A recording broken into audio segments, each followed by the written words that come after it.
welcome to Fender Play Live. I'm your host, Nick Reinhardt, and today we've got an awesome episode lined up for you. We have none other than the legendary Justin Meldal-Johnsen, JMJ, for those in the know, for the real ones out there. He's in the studio here. We're gonna pick his brain about bass playing, producing, and everything in between. Also, we're going to be announcing the winner of the JMJ bass giveaway later in this episode, so stick around. But first, our guest, Mr. Justin Meldal-Johnsen. Justin is a producer, songwriter, multi-instrumentalist who's toured with artists like all my dream bands that I've frickin' daydreamed about being in. Nine Inch Nails, Beck, Air, recorded with Drake, Mars Volta, Frank Ocean, Pete Yorn, Frank Black, that's crazy, that's one I didn't know about, Garbage, zillions of others. He's also produced records for M83, Paramore, Tegan and Sarah, Jimmy Eat World, Metric, Best Coast, list goes on, blah, blah, blah, blah, blah. Justin Meldal-Johnsen.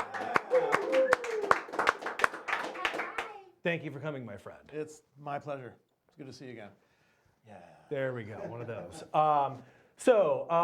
Remember, if you haven't signed up for the JMJ Signature Bass giveaway, you still have time to do so. Do it right now. Just kind of bail on this and go to the comments or the description. And someone please enter me into that contest too. I'd like to get one of these basses. Me too. Yeah, this guy wants one. So also, heads up, you do not need to be a subscriber to Fender Play to enter. It's available to anyone that's watching. So if you can see us and hear us right now, you could win this bass. Go do it. So just click the link in the description and enter and then come back and check it out. So speaking of basses and all that stuff, tradition on the show to mention at the very top what we're playing for anyone that's curious.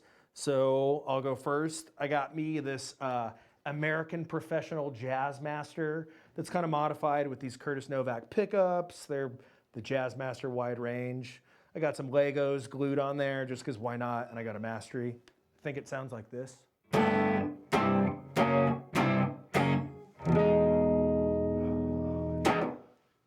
Justin, what do you got going? What do you got going on? This is God, let me see if I get this right, because I never get it right. JMJ Road Worn Signature, no, see, I got it wrong. Mustang bass, Road Worn, JMJ. All those things are in some order, and I don't know if I got it right. And so that's what this is, with the old flat wound strings that it comes with, and a really beautiful Fender strap that I'm pretty envious of. And I'm playing through the, what is it called again? The Rumble Studio 40. A great little amp. And I forgot the name of it, but I have one of these myself. And it's surprisingly cool. I've actually used it once to record with the DI, and it was pretty radical. Sounds like this.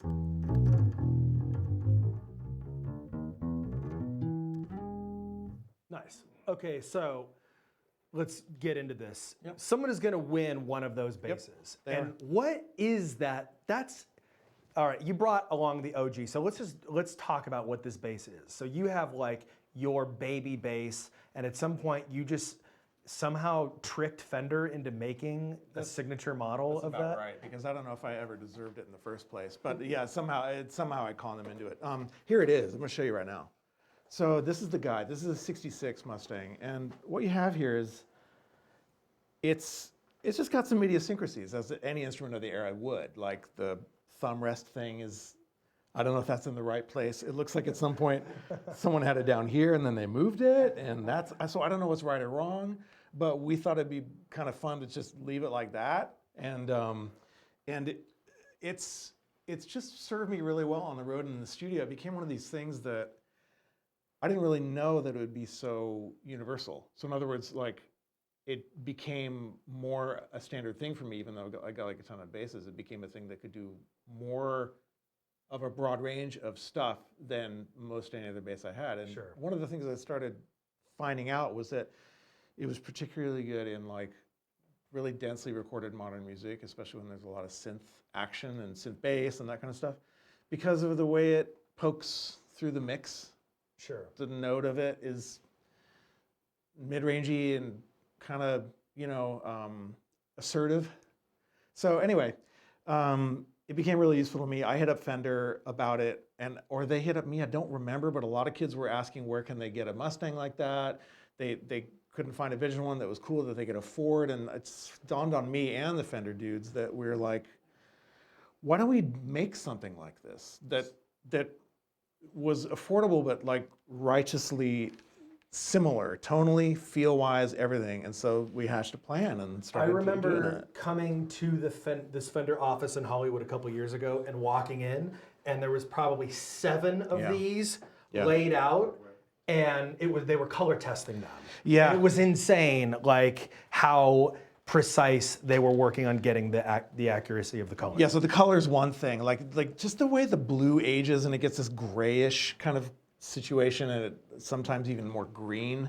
That was really hard to emulate, but we did it. Also the way, I like this relic vibe for me. I wanted the pickguard to be kind of yellow. I wanted to make sure the rosewood looked right and the frets. And so I was picky, they were picky. Sure. And it took forever. Do you guarantee that if you walked into a room and the original one and this one were both sitting side by side next to each other, and it's at the far end of the studio and you're standing at the door, could you 100% identify yours to this within a few seconds? 20 feet? No. 15 feet? Maybe. 10 feet? Yes. Okay, there you go. Something like that. Awesome. Well, yeah, it's a really, really rad bass. They just came out with a black version, I believe, right? Yeah, we were talking about like, well, blue doesn't go with everyone's wardrobe. Right. Right. So it goes with my wardrobe, not everyone else's. And it looks really good on me when I'm wearing like a pink mohair, like punk rock sweater. Oh, yeah. I really like it. But black, simple, elegant. Right. And I do love just I got that reference. like you mentioned this funny little thumb rest thing. Like you actually added that in there. So technically, if you own one of these, you could switch the thumb rest. Yeah, around. I mean, because now that I'm thinking about it, this is not the original position. It was originally here because a lot of people, when they're starting on bass back in the day, it was all about like, it was called a grab bar or a tug bar or something like that. And you put and you play with your thumb. Okay. So it was more like that was the anchor that you would like used. And you'd like play down the strings and play 1-5-8 that way, rather than, So earlier it was very appropriate to have that down there.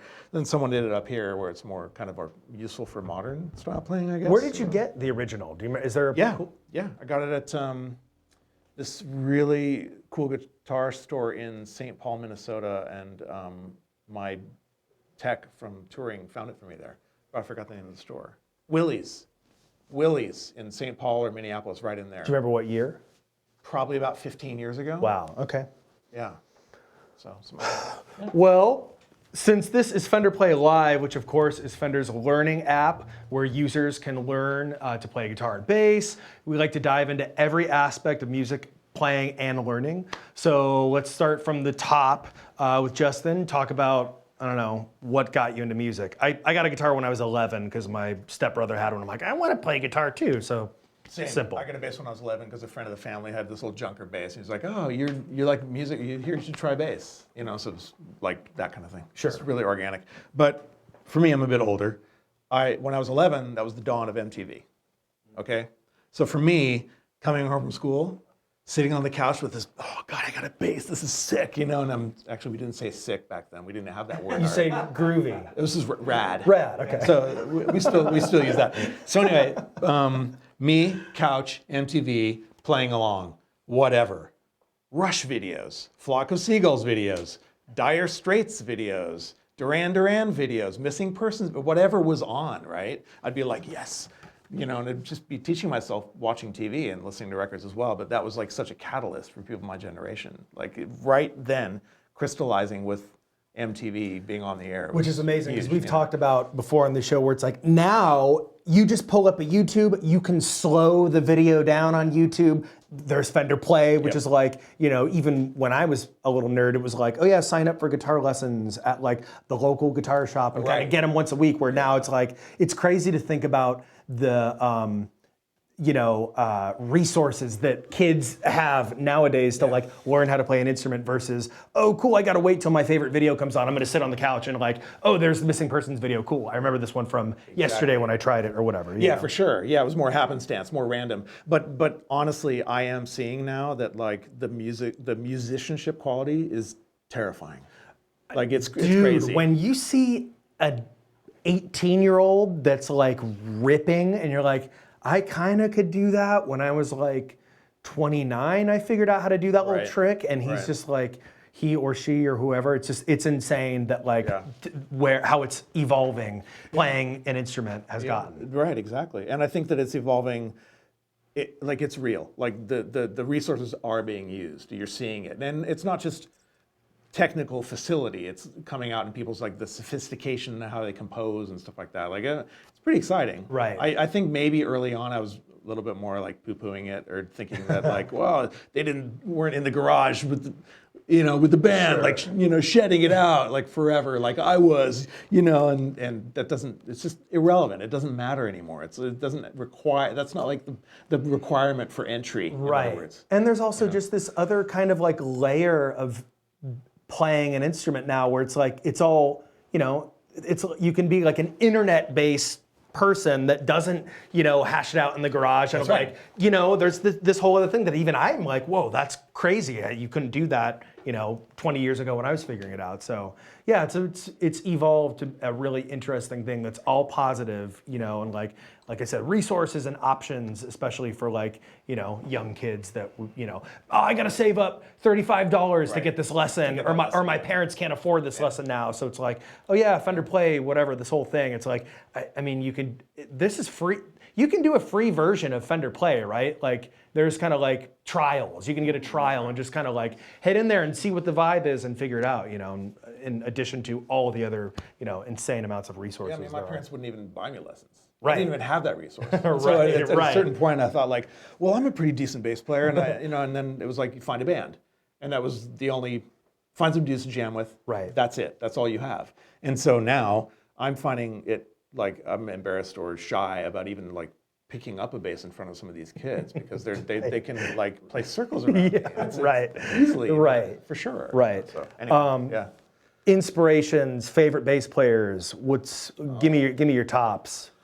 I'm kind of split into two halves. I'm a bit of a chameleon myself. Like I'm a musical omnivore, and so my influences bass-wise are split in factions. And what I mean by that is, there's all the stuff that I listen to as a bass player that informs me as someone who makes records and someone who has played a lot of sessions. And so in that category, you have like, obviously like McCartney Jamerson, Chuck Rainey, Joe Osborne, and then like on the reggae side, like Family Man Barrett and Robbie Shakespeare and people like that. And then you have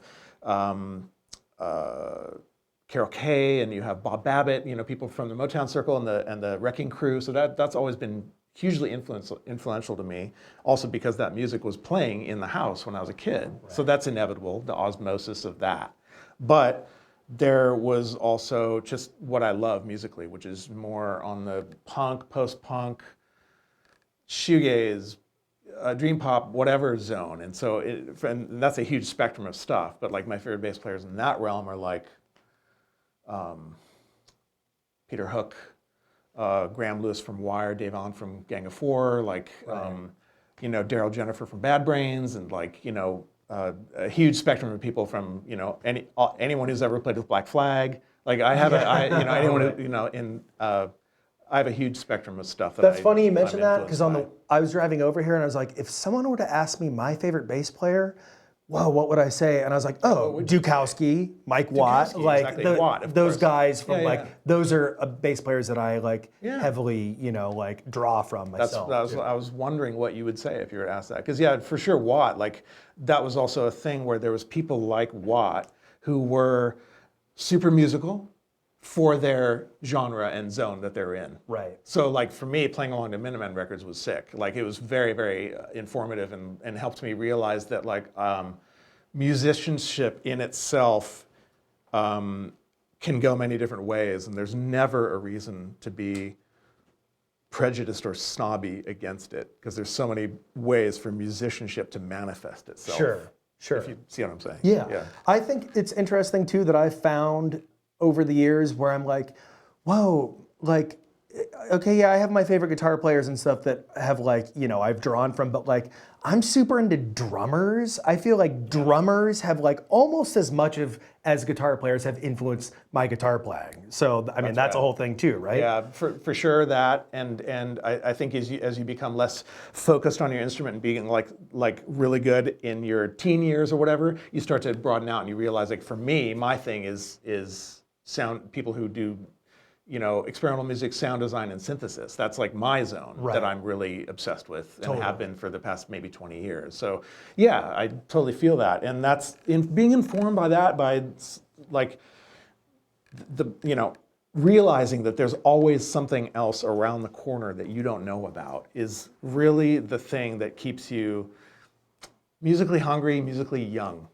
And so that's been really important to me. Totally. Pay attention out there. If you're like a little nerdy kid watching this, thinking about your influences, like we were.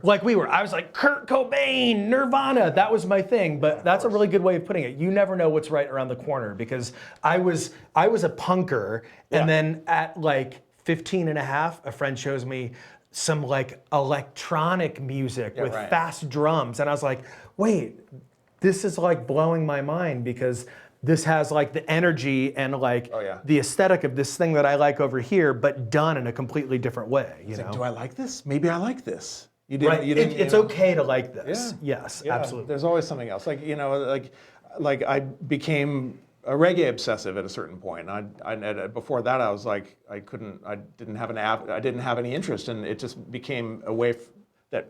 It became eventually a way that reggae influenced other aspects of my playing hugely. Totally. So anyway, that's the vibe of that. Drop your favorite bass players in the comments. All right, do us that favor. And speaking of artist inspirations, we're gonna take a quick break and bring you part 2 of the new series, Inspiring Artists. We brought in a legendary DJ Ali Shaheed Mohammed from Tribe Called Quest and prolific composer Adrian Young to tell some of the artists that have inspired them. So let's check out this week's episode. What up? My name's Adrian Young. I'm a producer, I'm a composer. I'm just an artist. And I'm Ali Shaheed Mohammed. I'm a producer, composer, DJ extraordinaire. And you know why we're here? Why are we here? We're supposed to be inspiring artists. This relationship that we have with music is really hard to put into words. Yeah. Often we use the words feeling. It feels good. It feels like something. Absolutely. Growing up, my mother was a record collector. She had a nice collection of vinyl. This one particular band she would play all the time. It's called Brainstorm. I was about 7, 8 years of age when I heard this, and my life has never been the same. In terms of what it did for me, I think it was more spiritual. Yeah. This song called Journey to the Light. It's hard to put it into words. There was a bass player in that group. His name was Dion Estus. Dion is a very unsung hero of mine. What every musician did on that record is phenomenal. But what was really the thing that stood out to me was the way that Dion made this bass sing. Come to find out after researching, the reason why he was so melodic was that he was a student of James Jamerson. Who was a student of jazz? Who was a student of jazz, and talk about, you know, a master of melody. And Dion picked up some great things from Jamerson and created a style that I haven't heard anything like Dion's playing.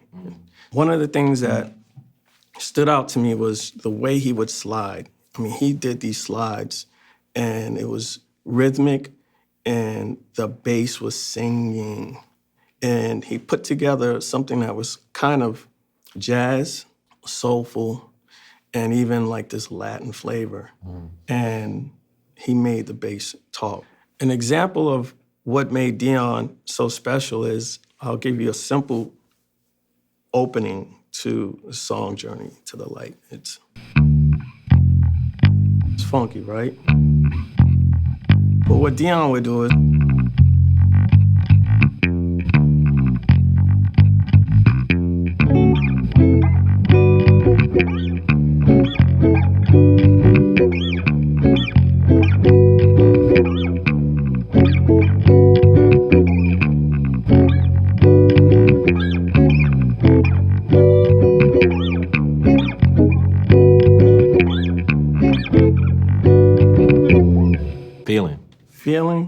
funk. You feel the culture in the music, and hearing that song completely changed my life.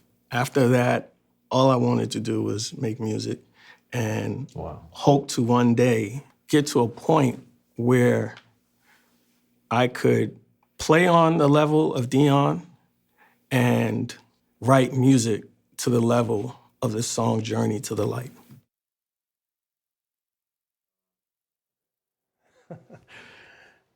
All right, welcome back. Make sure to check the link in the description to get some more information about our Inspiring Artists series, and check back next week for part 3.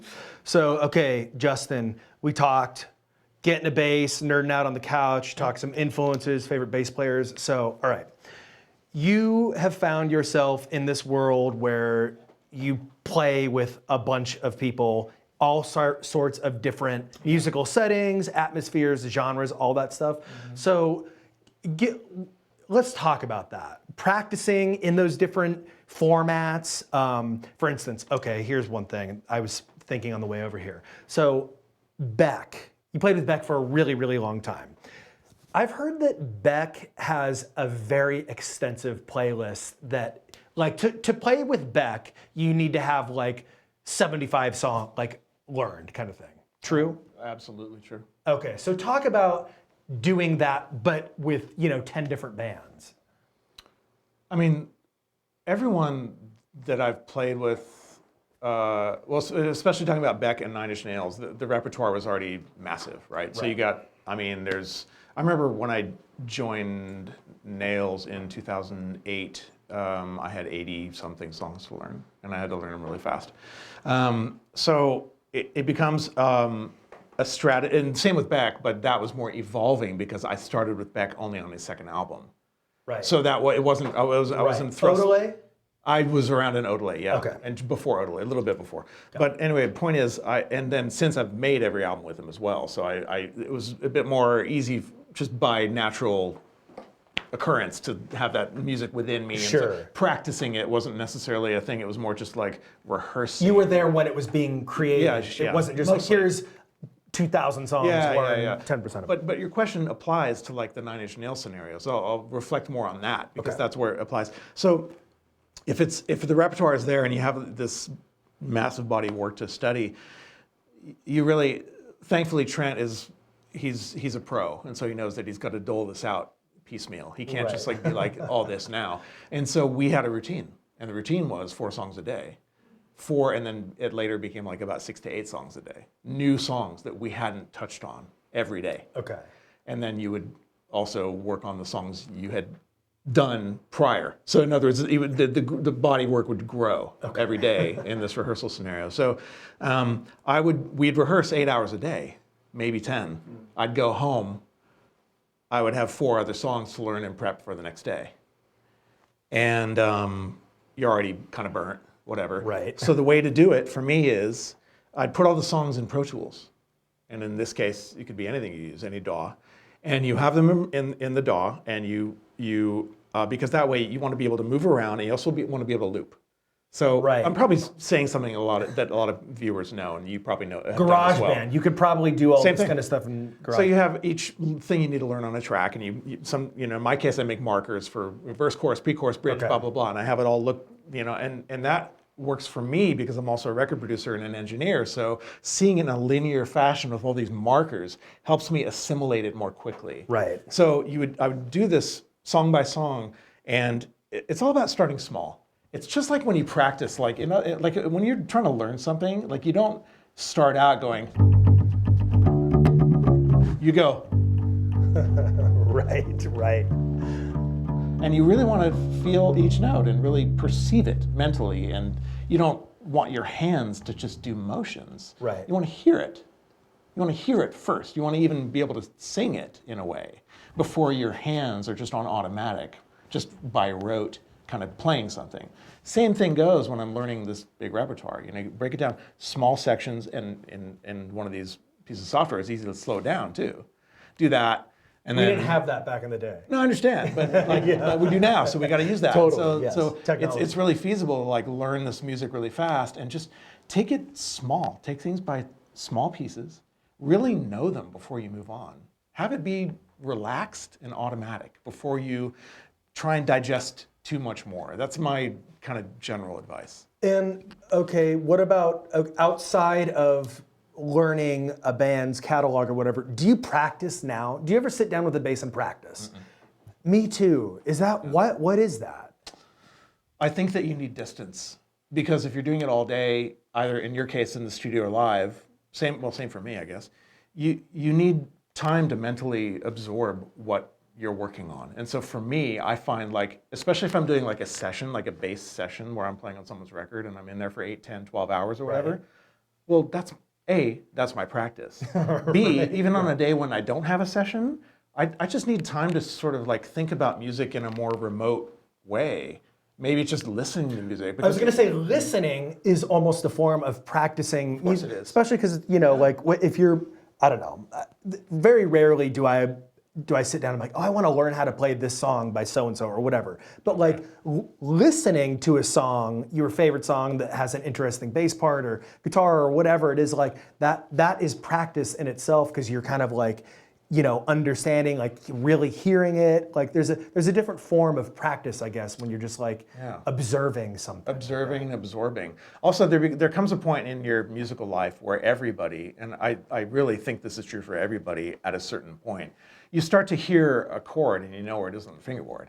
Right. And it's not, you don't have to have perfect pitch or relative perfect pitch or any business like that. It's just a sense of, you can hear the chord shape and you hear the harmonics of it and you hear like how it sounds on the guitar or the bass, and you know where it is. You know that they're going G, you know, a song goes G, B minor, A major, D major, and you can just feel it, and you don't need to like reference your instrument. So that's. I remember thinking, I don't remember where I would have heard about this or like practice it, but like interval training, right? Where it's just like by ear picking out like the different intervals. So totally, when you're hearing a song and you can start to visualize it without having a guitar in your hand, you're like, oh yeah, I kind of understand how this chord progression works together, or these notes, or whatever it is, because you've put in, you know, years and years of on the couch, farting around, getting it sorted out. That skill comes into play where practice evolves. Totally. And it doesn't mean that we don't need to practice sometimes, especially when we need to learn something, we need to practice. Right. Or in my case, I will say I do need to practice if I'm spending too much time like making a record. I've got to like stop and I've got to like play bass every now and then and practice. But as a regular course of action, no, I don't practice, you know, because like for me, when I hear a song and I hear, it's like, I know where the notes generally land. Right. So that helps me get to it quicker. Yes. Anyway, that's, all right, so then what is the jump from playing bass to producing? How does that happen? I don't know, kind of just by force of will. What is the first record you produced? Or like what do you consider your first like dive into it? The first record I produced was probably this LA band called Division Day. And I produced their album, which was called Visitation. Really cool record, and it ended up really being a catalyst for me because I got a good result. And I got a good result because it was my first paid gig as a producer. And I got it by raising my hand and saying, let me have a try. Okay. It wasn't much like money or anything, but it was like, it was a gig, it was important, it was a stepping stone. I had spent so many years behind the glass, so to speak, in studios, watching other producers doing it for 15, 20 years, whatever it was at that point, maybe 15 years, that I felt like I knew something about the process. I saw how different producers did it. I saw what I could learn from so-and-so and what I shouldn't do from so-and-so. And so by collecting all that collective wisdom, I guess, over time, I thought this would be fun to try. So by just raising my hand about it, feeling confident, I dove in, and I got a good result. And it was like after that I was hooked, and I realized, okay, I guess it's not that I was made to do it, it's just that the skills arrived at that point. No, okay, but what about like learning and practicing producing? Is that a thing? Or does it just come with experience and making records and kind of trial and error kind of thing? I think that these days, because it's so technology-based, and it wasn't as much back then, but these days I think producers do have to practice. And they practice by making beats, and they practice by creating an atmosphere in GarageBand or Logic or Pro Tools or whatever it is they use. And there's so much great info out there for producers to like see how so and so does whatever.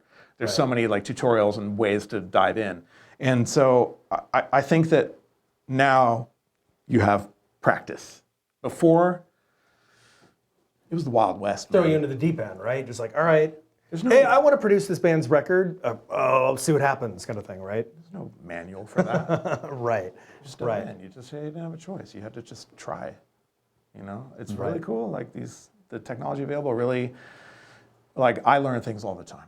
I go on YouTube and I You still learn. Of course. You still learning. Yeah, like how does someone use like Max for Live to create like this weird thing where a vocal is chopped up, but it's done really organically, where it's not sounding on a grid. It sounds, you can just look that up and you can find an amazing tutorial how to do that. Right. So The technology has like pushed every element of learning something about music is just like, it's literally one sentence away from knowing how to do whatever you want. yeah, it's crazy. It's crazy. But thankfully I don't feel like this old curmudgeon who's sort of like, well, they have all these tools now, and I feel like I'm still benefiting from those.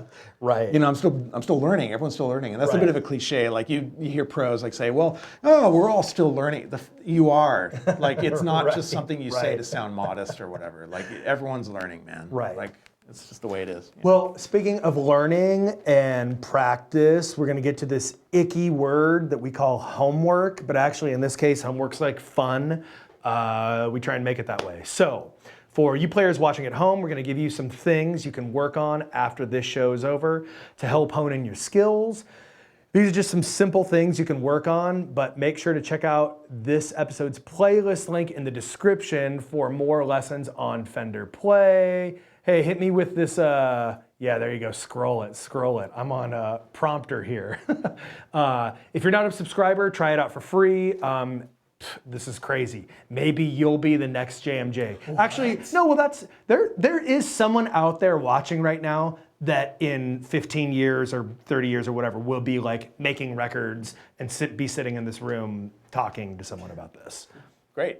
I'm down. Yeah, they're like that's insane to think about that right now. Great, because I'd rather just be like retired and not making music. No, I'm just kidding. All right, well, Justin, help them out with their homework. All right, so in the homework world, we've got at the beginner level, there's something we want you to do, which is to walk up a G major scale on your bass. So How do you do that? well, the most fundamental way to do that is to start here, 3rd fret, E string, and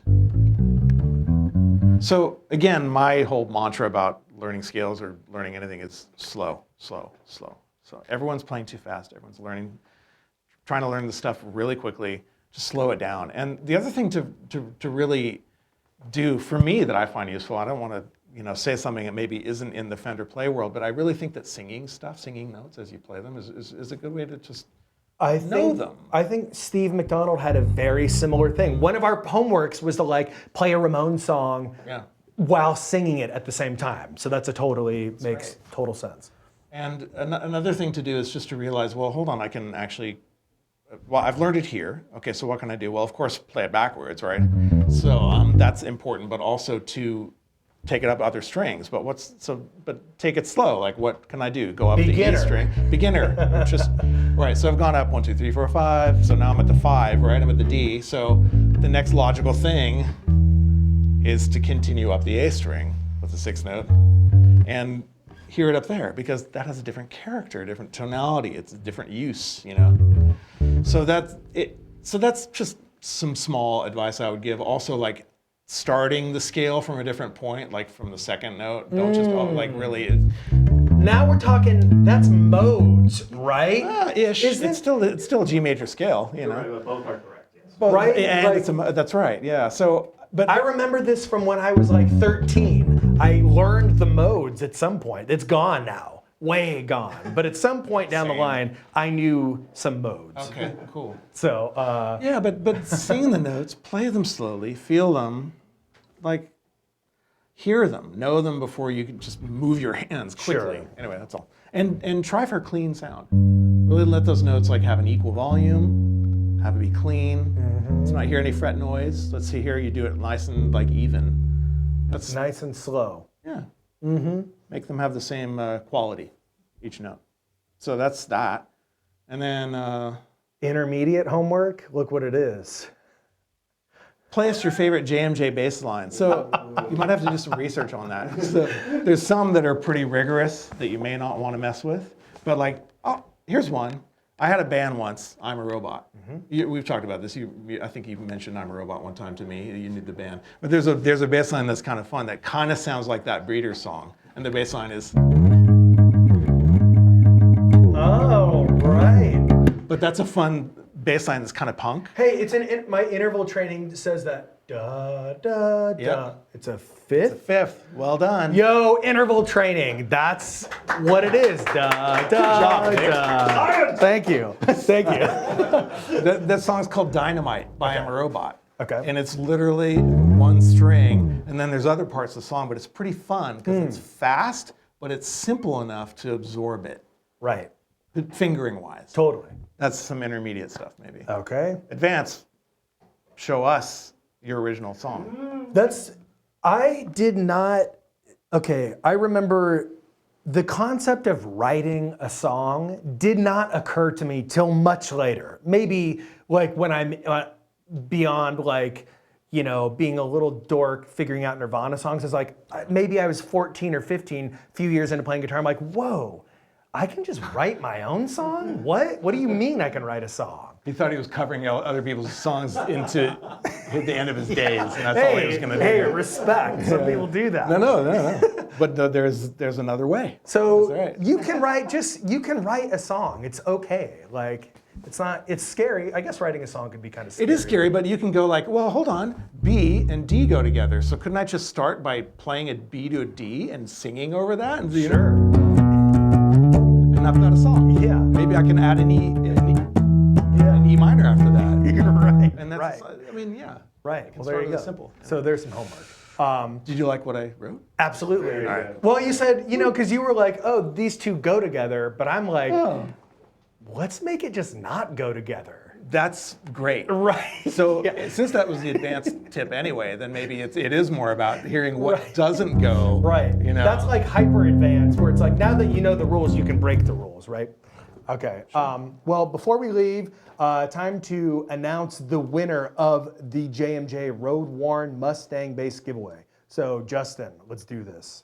That's an awfully long name. I'm sorry about it. You can just call it the JMJ Mustang. Well, it's like your long. name. Your name's a mouthful too. Yeah, that's why So they it made works. it an acronym. Yeah. And it's still long because it has to say road worn and it must. Anyway, here we are. The winner of the new bass is Gene S. Gene S. Congratulations. Yo, Gene, you just won a bass? That's pretty That's tight. crazy. You just entered your name in the description or whatever, and now you get a bass off that. That's insane. So congratulations to you, my friend.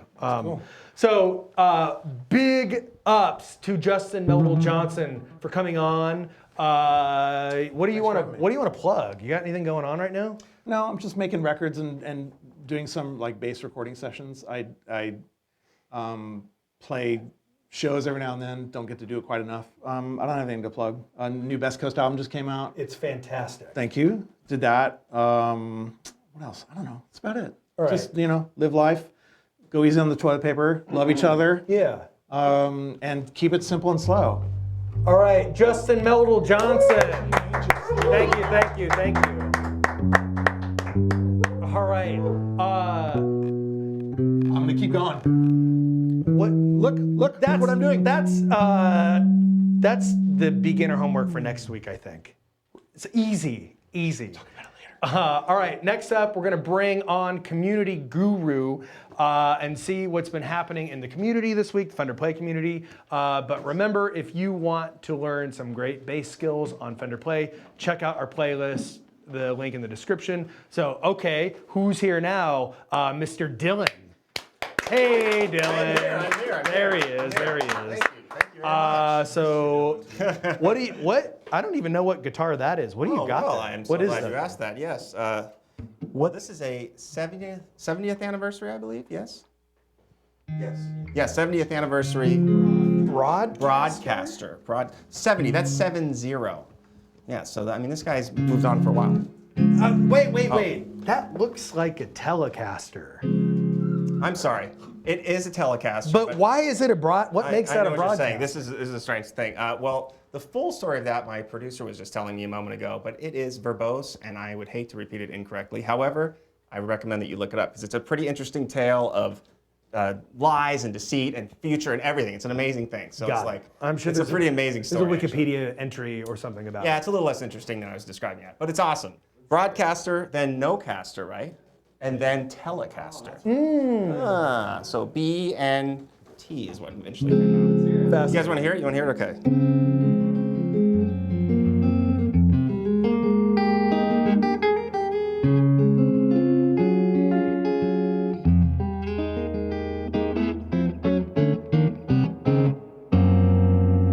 I don't know what to play on this, but it sounds amazing. The guitar is like an amazing sounding guitar. I had this like unbelievable urge to just start tweaking your tuning pegs when you're playing that beautiful little thing. You know what would have happened is it would have just turned into a more modern composition. Oh, that would have been modes. It would have been modal modes. or That's something. how modes are made. Yeah. It's through the tweaking of Bach's piano. Yeah. A lot of people don't know that, but yeah. Rusting all right. iron. So we've been mentioning throughout this episode the fact that you can learn all of these songs on Fender Play today. I don't know what song. I don't know. Can you learn what you just played on Fender Play? Well, what I just played was made up on the spot, but I will do my very best to show it to you. Improvising. That's right. There might be an episode somewhere in the archives on improvising, which is a very important part of playing music. So Fender Play, free to sign up. There are some perks to joining us here at Fender Play. One is that you get if you get the annual subscription, you get 10% discount off of anything in the store, which is crazy. Another perk is you can enter the Fender Play weekly giveaway, which is not what we just did. We just did a whole other giveaway. The weekly giveaway, which we're about to do, is where you can win anything just about. I mean, don't quote me on that, but I'm pretty sure you win and you're just like, I want that, I want that, I want that. There's a ton of stuff you can win when you actually become an annual subscriber. So tell them how they could win, or did I just do that? Well, I'm actually going to tell you, this is awesome. So to win, all you need to do is to be a Fender Play subscriber and to practice 3 times each week for 7 minutes each, so that's 21 minutes total. It takes no time at all, and you can choose from a list of prizes as you were discussing. You've got Strats, Jazzmasters, Tellies, P-Basses, and a ton more. It's announced right here on Fender Play Live, normally by moi, but this week we had a very special guest who is giving away his own special bass that has too many words to be named. It shan't be named. And so next week it'll go back to me announcing, however, oh, no, I'm sorry, that was a special giveaway. I do have something to give away this week. Here's the thing, Yes. it's just crazy. We're giving away so much stuff, you don't even get it. I don't even have this shirt by the time we leave. I mean, we don't have anything, yeah. Well, so I'm gonna announce this week's giveaway. Are you ready? I'm Can I ready. get some noises? Can I get some noises? Okay. Ready? Da-da-da-da-da. This week's winner is David M. David M. Wow, David. Perfect. Keeping it modern here. Yeah, okay, well that's pretty cool. So David M is just gonna go log onto the website and select what he wants. I can't even wrap my head around that. Because for playing 21 minutes a week, he picked up his guitar or whatever and played 7 minutes each time, and now he just wins something. That's how it worked. Every time I do this, I can't believe that it's that easy. What else? For more info on the new giveaway rules, check out the link in the description, as well as the post in the community. Let's see. Another perk of Fender Play is you can join the community of almost 20,000 learners. And here's a couple. Dylan. Yes, well, actually, so I monitor the Fender Play group, and if you're a member of Fender Play, you can join. We've got 20,000 learners. It's a very specific group that allows you guys to commiserate, talk, basically share your entire experience so far with Fender Play. It's an amazing spot. So if you're just learning how to play, even if you're all the way up to an intermediate or advanced level, there's a lot you can get out of this, if nothing else, of being a mentor if you're way up in your playing ability. So there's two shout outs that I want to give this week. We have Ashley Sand, who shared her first video of a song she learned on Fender Play called Tear Stained Eye by Sunbolt. Ashley, amazing work, Ashley. And then Edward Richard, Sir Edward Richard is how I refer to him normally. He came back after he had a recent hiatus, and this guy, Edward's amazing. He responds on everybody's comments. He always says great job. I have never heard this guy say a negative thing one time. I think when he gets a cut, he says, thank you. This man is amazing. So Edward, we really love you. Welcome back. In other words, these are people that are like in the community that post and are a part of it, and Correct. everyone's very supportive Yeah. of this whole thing. Yeah, and they're really taking part in sort of the modern way that what you guys were talking about, the way a lot of things are being learned that has throwback elements in it, but it's also very modern. And Fender Great. plays like a really, it's the institutional part of the entire experience. Awesome. Well, there you go. So Fender Play is also adding new songs and skills to the site every week. There's always something new to learn. We have just added songs by Pink Floyd, Rolling Stones, Weezer, David Bowie, Beatles, whole bunch of tunes. What else has been added this week? Yeah, so this week there was actually some songs that are really apropos to what we're talking about. There's like this cool, let's see, I'll just play it. So.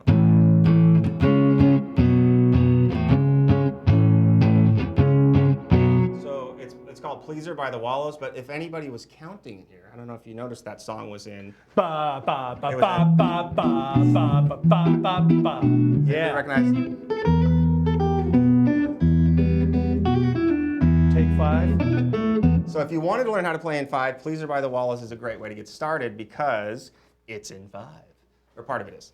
Okay, and then another new one that's coming up is called Only Love Can Hurt Like This by Paloma Faith. This is, you guys were talking about like throwback bass styles. I would mention this to Justin, but this room is so huge I can't even see him right now. But he was talking about how like, damn it, the lie, the truth is out. Anyways, yeah, so he was talking about how big of a Motown experience was for him, and excuse me, Motown was on his playing and inspiration. And this is like kind of a cool throwback jangly sound. It's like, so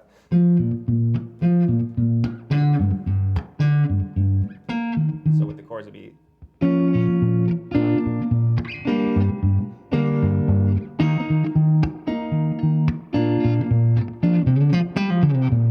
So it's got like a throwbacky, I don't know, throwbacky is not a word. It has a throwback style to it that's really cool. Check it out. Only Love Can Hurt Like This. Try something new. Thinking of You, excuse me, Think of You by Chris Young. This is a modern country guy if you haven't heard of him. I know a lot of our users do like Chris Young. It's got like a U2 Edge style guitar thing at the beginning. So. I was having to simulate the U2 Edge delay in that, but it's actually got one out of 7, not bad. Yeah, and it's a really cool sound. It's actually one of my favorite new country stars. So definitely check that out. And that's all for me. All right. Well, huge thank you to Justin Meldal-Johnsen for coming on. Yes. All right. Dang it. Show business, folks. I'm your host, Nick Reinhardt. Tune in next Wednesday for another episode at the normal time. Everybody at home, help play us out with a big, fat, nasty G chord. Here we go.